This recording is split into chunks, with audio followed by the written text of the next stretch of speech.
Saudara, Anda menyaksikan Kompas Bisnis bersama saya Yan Rahman. Saudara, lebih dari 2 pekan kita akan memasuki tahun 2026. Sebagai pengingat, Kompas Bisnis hari ini akan menyajikan asumsi makroekonomi APBN 2026 yang sebelumnya telah disepakati oleh pemerintah dan juga DPR pada 23 September lalu. Seperti yang juga dirilis oleh Kementerian Keuangan, pertumbuhan ekonomi tahun 2026 ditargetkan mencapai 5,4%. Nilai tukar rupiah berada di kisaran Rp16.500 per dolar Amerika Serikat. Sementara itu, saudara, inflasi terkendali di level 2,5%, sedangkan harga minyak acuan di $70 Amerika per barel. Sebelumnya, saudara, dengan optimistis, Menteri Keuangan Purbaya Yudisadewa sempat bilang pemerintah akan terus mendorong pertumbuhan ekonomi mencapai 6% pada tahun 2026. Pelan-pelan kita akan bergerak makin cepat kan. Kemarin kan terjebak di 5%. Kita coba akhir bulan bisa nggak di atas 5,5. Ini tahun depan kita coba dorong ke arah 6% atau mendekati 6 atau lebih 6 lebih sedikit. Tahun depannya lagi dengan perbaikan iklim investasi dan lain-lain harusnya bisa lebih cepat lagi. Mungkin 2 tahun ke depan bisa antara 6 sampai 6,5. Tahun berikutnya lagi baru kita kebut. Akhir pemerintah bisa ke arah mendekati. Sementara itu, saudara, Bank Sentral Asia alias BCA punya angka outlook ekonomi 2026 yang berbeda, di mana pertumbuhan ekonomi Indonesia diproyeksikan lebih rendah dibanding asumsi makroekonomi 2026, yaitu 5,1% hingga 5,3%. Nilai tukar rupiah berada di kisaran Rp16.850 per dolar Amerika Serikat, sedangkan inflasi di rentang level 2,5 hingga 2,8%. Sementara itu, saudara, BI rate di level 3,75 hingga 4,25%. Saudara, lalu apa saja yang menjadi faktor pendorong pertumbuhan ekonomi tahun depan versi Bank Sentral Asia? Kita langsung berbincang dengan Kepala Ekonomi BCA, David Sumual. Pak David, selamat pagi. Selamat pagi, Mas Yan. Pak David, ini BCA memproyeksikan angka pertumbuhan ekonomi 2026 di angka 5,1 hingga 5,3%. Ini di bawah target pemerintah sebesar 5,4%. Dari mana angka ini muncul, Pak David, dan apa saja faktor penentunya? Ya, ini asumsinya memang optimistik bisa ke arah 5,3% ya. Dan memang ini dengan extra effort karena memang kita proyeksikan tahun depan ekonomi global itu masih cenderung lemah ya. Jadi ini sudah trennya terjadi dalam 1,5 tahun terakhir dan ini mungkin masih akan berlangsung sampai tahun depan. Dan ini juga diasumsikan, kita masih mengasumsikan realisasi anggaran yang lancar tentunya ya. Beda dengan tahun ini yang di semester satunya itu kontribusinya justru negatif. Di belanja pemerintah kontribusinya tahun 2025 ini negatif. Nah, tahun depan ini kita sudah melakukan penguatan belanja sejak awal tahun. Dan kita berharap juga pemulihan belanja terutama di kuartal 1 tahun depan ini masih berlanjut ya. Kalau kita lihat nih ada pemulihan belanja masyarakat sejak bulan Oktober ini terus berlangsung. Kalau kita lihat dari Big Data sampai awal Desember ini. Nah, ini kita berharap bergulir terus sampai awal tahun depan. Dan kebetulan ini juga kita lihat hari raya berderet ya, mulai dari Natal, Tahun Baru, dan juga nanti akan ada Imlek, dan berikutnya juga kita tahu puasa Lebaran juga akan maju ya. Jadi ini di kuartal 1 tahun depan potensi pertumbuhan yang kuat itu lumayan besar ya, karena ada faktor-faktor musiman yang saya sebutkan tadi. Yang terakhir juga kita berharap investasi korporasi ya, terutama juga yang terkait dengan proyek-proyek Danantara ini kita berharap juga lebih kuat. Tidak seperti tahun ini kan kita lihat belum optimal investasi maupun realisasi proyeknya. Nah, di tahun depan ini kita berharap bisa menjadi katalis juga ya untuk pertumbuhan investasi tahun 2026, ASEAN. Oke, kalau tadi sempat menyinggung Danantara, Pak David, ini Danantara seberapa besar pengaruhnya terhadap nanti pertumbuhan ekonomi di tahun depan? Ya, ini kan ada beberapa inisiatif yang sudah dilakukan ya. Pertama soal Patriot Bonds ini 51,7 triliun.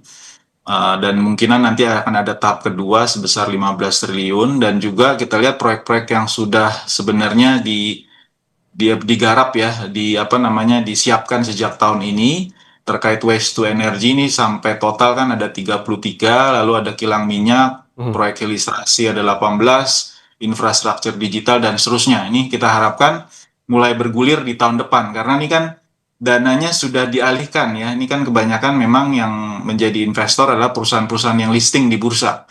Dan mereka sebenarnya sudah punya rencana ekspansi sendiri sebelumnya, tapi dialihkan ke Patriot Bonds dan harapannya ini mulai bergulir tahun depan. Dan kalau tidak terjadi, tentunya ini akan terjadi crowding out ya, dan justru merugikan buat perekonomian. Jadi kita berharap ekonomi berputar lebih kuat lagi di tahun 2026. Jadi kalau dana sudah ditempatkan tapi tidak berputar, nah ini tentu velocity of money-nya tidak muncul. Nah ini tidak bisa tertranslasi ke dalam pertumbuhan ekonomi, Mas Yan. Oke, harapan kita bersama bahwa perputaran ekonomi juga memang terjadi begitu lebih tinggi lagi di tahun depan. Tapi kalau ngomong-ngomong soal investasi nih Pak David, sebetulnya berapa nilai investasi yang dibutuhkan agar target pemerintah yang sebesar 5,4% ini dapat tercapai begitu? Cuman tahan dulu jawabannya Pak David, kita jeda dulu, tetaplah bersama kami di Kompas Bisnis.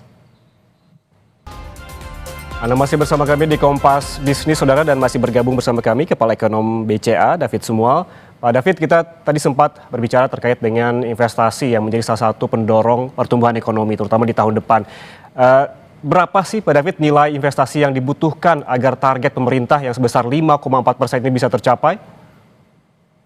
Nah ini persoalannya Mas Yan, angka ICOR kita, incremental capital output ratio ya, perbandingan antara modal yang dibutuhkan dan output yang dihasilkan ini masih relatif tinggi. Jadi sampai 2025 angka bulan September itu masih sekitar 6,2 ya. Dan itu dalam share investasi sampai kuartal 3 itu sekitar 30%. Nah ini beda dengan negara-negara tetangga kita. Contoh Vietnam itu separuh dari kita, hanya 3 ya ICOR-nya. Jadi kalau kita ingin pertumbuhan yang tinggi, itu kita butuh investasi yang jauh lebih besar dari Vietnam.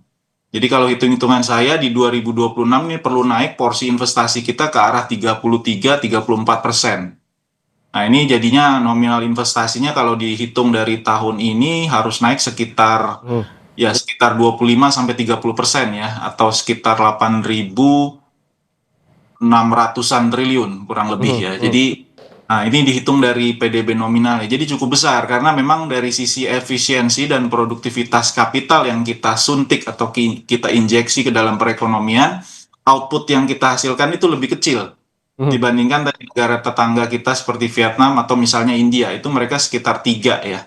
Angka ICOR-nya. Jadi memang perlu perbaikan dari sisi efisiensi, produktivitas agar kita tidak butuh investasi yang sedemikian besar ya untuk menghasilkan pertumbuhan ekonomi yang kurang lebih 5,5% tadi. Oke, ya kalau kita melihat sepanjang tahun 2025 saja, apakah ini memungkinkan investasi yang jauh lebih besar dibanding negara tetangga Vietnam? Ya kalau untuk 2025 memang kalau kita perhatikan yang cukup menakjubkan Vietnam dan Malaysia ya. Jadi investasi asing juga kuat sekali. Kita lebih didrive oleh investasi domestik. Justru untuk investasi asing 2 kuartal terakhir itu kita kecenderungan turun. Terakhir di kuartal 3 itu kita turun sekitar 7% investasi asing ya. Jadi kelihatannya memang kalau kita ingin tumbuh lebih dari 5,5%, memang kunci utamanya itu adalah masuknya investasi dari luar karena tabungan domestik kita tidak cukup, Mas Yan, untuk tumbuh lebih tinggi dari 5,5%. Jadi kalau kita hanya mengandalkan tabungan domestik, ujung-ujungnya kita hanya bisa mencapai pertumbuhan hanya sekitaran 5% saja. Jadi kita memang harus mengundang lebih banyak lagi investasi masuk, dan ini tentunya perlu perbaikan struktural ya di dalam negeri. Hambatan-hambatan struktural yang selama ini kita alami ini harus diberantas ya, kerumitan perizinan, masalah tingginya biaya logistik, masalah birokrasi, masalah ketidakpastian kebijakan dan lain-lain. Ini masa-masa struktural yang kita sudah tahu semua, ini harus kita hilangkan, Mas Yan. Oke, tadi soal regulasi berarti artinya ini apa saat ini yang menjadi regulasi yang menjadi penghambat pertumbuhan menurut Anda, Pak David? Ya, saya pikir dari sisi infrastruktur kita sudah cukup bersaing ya dengan negara-negara tetangga. Tapi dalam hal kepastian kebijakan ini juga penting, konsistensinya dan arah prioritas kebijakan pemerintah. Perizinan juga ya, perizinan ini seringkali menghambat ya. Mhm. Ada beberapa proyek yang perlu tahunan itu sampai perizinan yang keluar ya. Kerumitan dalam hal birokrasi nih sepertinya masih menjadi catatan ya buat investor ketika ingin berinvestasi di Indonesia, Mas Yan. Jadi persoalan-persoalan hambatan-hambatan ini dan masalah apa namanya kondisi di market ini yang sebenarnya perlu kita perbaiki bukan hanya dari sisi stimulus fiskal ataupun moneter. Jadi kalau hanya sebatas stimulus fiskal dan moneter itu kita nggak akan bisa tumbuh di atas 5,5% ya. Mhm. Jadi kita butuh investasi lebih kuat lagi untuk apa namanya mencapai pertumbuhan di atas 5,5% Mhm. supaya pertumbuhan ekonomi kita bisa take off, Mas Yan. Oke, tadi terkait juga dengan perizinan yang dipermudah seperti yang disebutkan oleh Pak David begitu yang perlu juga diperhatikan. Lalu sebetulnya untuk memaksimalkan ini karena kan memang jika ingin ada investasi yang masuk dibutuhkan trust begitu dari asing terutama. Bagaimana iklim apa yang harus dibentuk agar menciptakan trust ini? Ya, saya pikir kepastian yang paling penting ya dari sisi regulasi. Kita sering kali mendapati di lapangan itu perubahan-perubahan yang tidak diduga sebelumnya gitu ya. Apa namanya tidak sesuai dengan aturan perundang-undangan yang sebelumnya dan juga mungkin perlu juga arah kebijakan yang lebih medium atau long term begitu ya sehingga tidak berubah ketika terjadi perubahan birokrasi misalnya atau perubahan rejim misalnya. Ini yang juga jadi catatan-catatan yang sering disampaikan ya oleh investor. Mhm. Lalu kita bergeser ke konsumsi ini, Pak David. Bagaimana dengan konsumsi domestik? Harus tumbuh berapa agar ekonominya bisa 5,4%? Ini terkaitannya juga dengan pemerintah dan juga konsumsi dari rumah tangga. Ya, yang jelas belanja pemerintah harus dijaga sejak awal tahun tentunya ya. Jadi tidak seperti tahun ini di mana belanja agak lemah nih. Jadi kontribusi di semester 1 itu malah minus 0,1% kalau di tahun ini ya. Jadi harus tahu dari awal tahun ini sudah mulai terasa ya kontribusi positif dari belanja pemerintah. Jangan seperti tahun ini dan perlu intervensi juga ya dari sisi peningkatan belanja rumah tangga. Utamanya sebenarnya bagaimana menciptakan iklim bisnis yang baik sehingga uh, apa namanya perusahaan-perusahaan mulai berinvestasi dan ada penyerapan tenaga kerja. Ini supaya menjaga daya beli masyarakat ke depannya ya.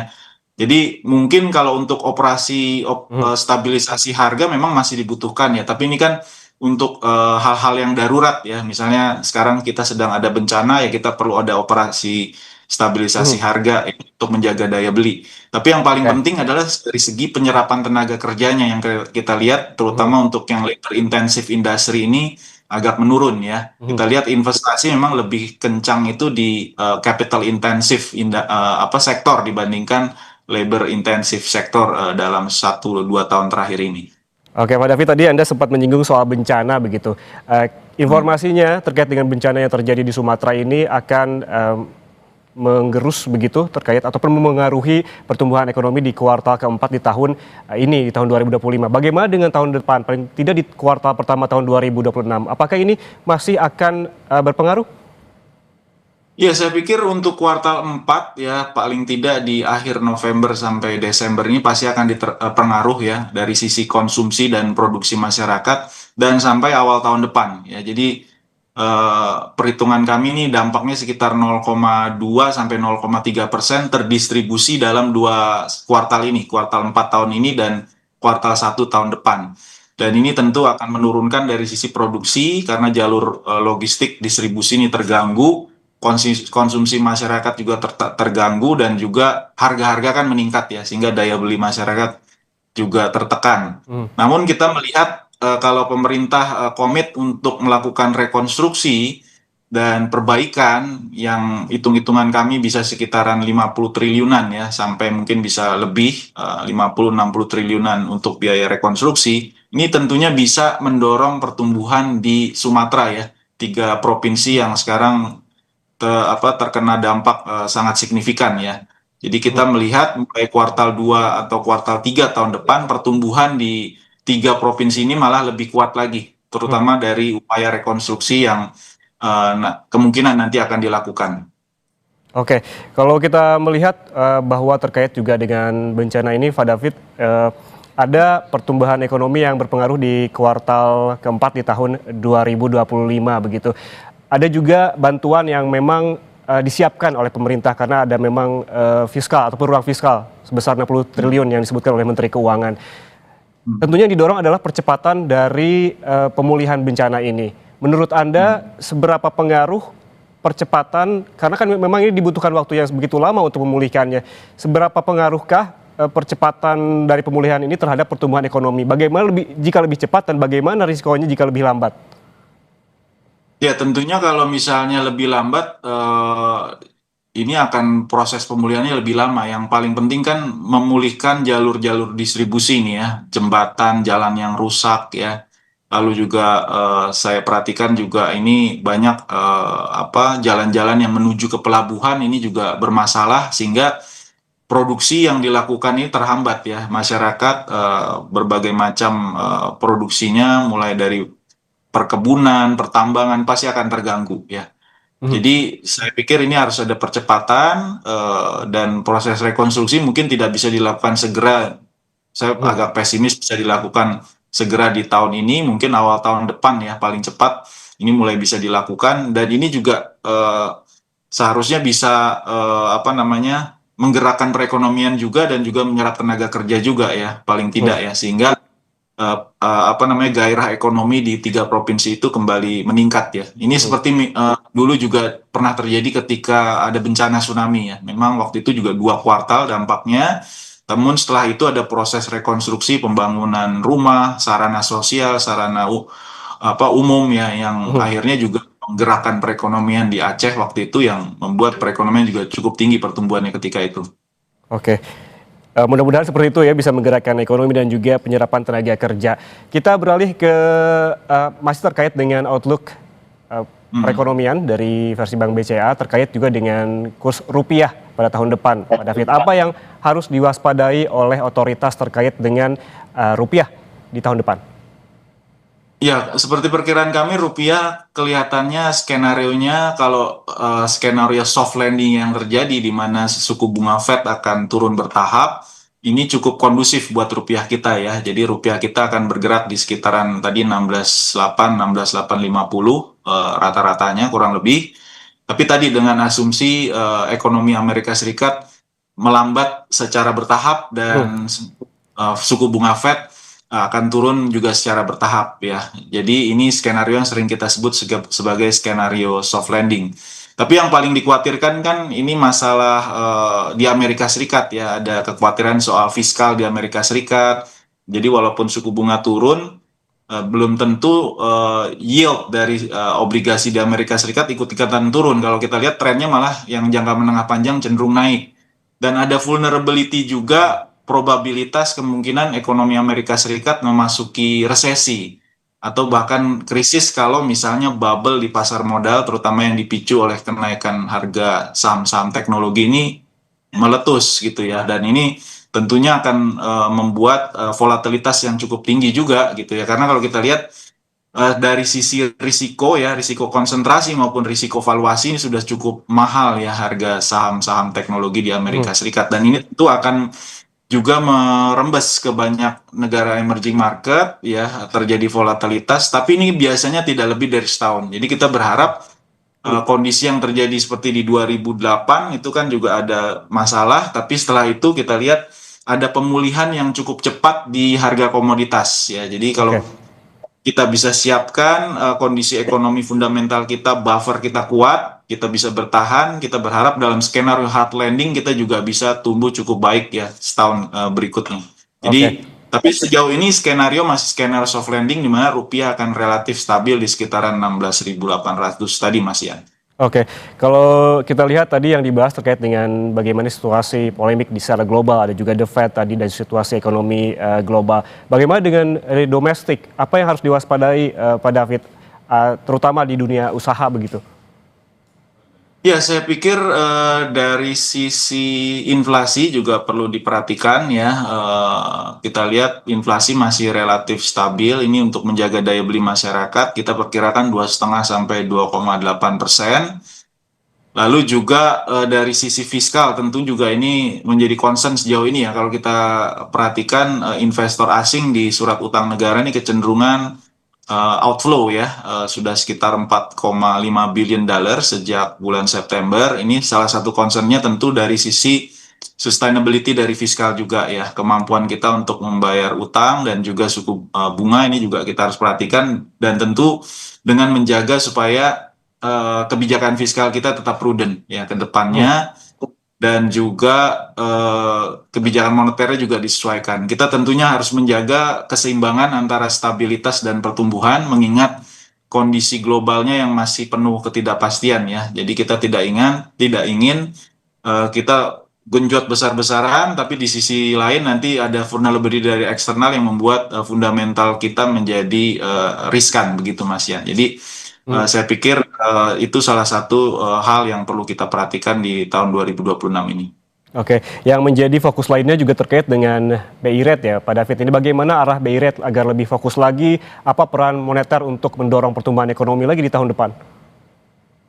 Ya, BI rate ini tergantung sekali dengan bagaimana kebijakan moneter Amerika Serikat ya. Jadi Amerika Serikat kita perkirakan masih ada peluang untuk penurunan suku bunga yang lebih agresif ya tahun depan, mengingat memang ekonomi Amerika Serikat yang cenderung melemah. Jadi ketika Fed menurunkan suku bunga atau ada ekspektasi penurunan suku bunga Fed, itu tentunya memberikan ruang buat bank sentral untuk menurunkan. Tapi tentunya kebijakan moneter dan fiskal ini ada limitnya, ada batasnya ya. Tidak bisa kita dorong hanya lewat kebijakan fiskal dan moneter. Jadi kita harus melihat peluang-peluang juga dari sisi kebijakan perdagangan, investasi. Misalnya kita baru saja mendapat apa, ya mudah-mudahan tahun depan sudah bisa diratifikasi untuk EU CEPA dengan Eropa. Nah, ini peluang buat kita untuk mendorong pertumbuhan lewat market yang baru terbentuk ya. Dengan Kanada juga kita ada perjanjian, itu tentunya bisa mendorong peluang kita ke depan untuk bukan hanya dari fiskal dan moneter saja, tapi dari sisi investasi ya, dan juga perdagangan, agar net ekspor kita bisa lebih kuat lagi ke depan, ASEAN. Oke, berarti ada sejumlah catatan begitu yang paling tidak yang saya tulis tadi, ada kebijakan moneter Amerika Serikat yang juga mempengaruhi, ada suku bunga The Fed tentunya kaitannya juga dengan kebijakan moneter Amerika Serikat, dan masih ada kabar baiknya, masih ada peluang pertumbuhan dengan adanya market yang baru di Eropa tadi disebutkan oleh Pak David. Terima kasih Kepala Ekonom BCA David Sumo atas waktunya bersama kami di Kompas Bisnis. Sehat selalu. Yes, terima kasih. Saudara jangan kemana-mana, Sapa Indonesia Pagi masih akan kembali untuk Anda. Tetaplah bersama kami.